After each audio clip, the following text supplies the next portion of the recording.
आज का स्लोगन, साधना बीज है और साधन उसका विस्तार है। विस्तार में साधना को छिपा नहीं देना। आप साधना में रहते हैं तो विस्तार रूप में आपको बहुत सारे साधन प्राप्त हो जाते हैं, लेकिन सिर्फ साधनों के पीछे लग लग कर अपनी साधना नहीं छोड़ देना। तो विस्तार में साधना को छिपा नहीं देना, क्योंकि बहुत सारे साधन हैं आज के समय में, वो सारे साधन आपको साधना से प्राप्त हुए हैं। लेकिन अगर हम साधनों के पिछाड़ी रहते हैं तो साधना छूट जाती है। अभी ये नहीं है, अभी वो नहीं है, ये होता तो हम ये कर लेते, वो होता तो हम ये कर लेते।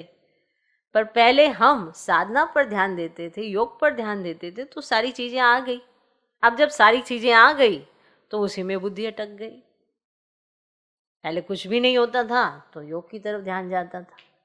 अब इतनी सारी चीजें हैं, इतनी फैसिलिटीज हैं, फिर भी हमारी बुद्धि उन्हीं चीजों की तरफ जाती रहती है। हमारे पास ये नहीं है, हमारे पास वो नहीं है, ये होता तो ये होता, ये होता तो ये होता। वही साधना करेंगे तो वो सारी चीजें तो ऑटोमेटिकली प्राप्त हो जाती है। तो साधना बीज है और साधन उसका विस्तार है।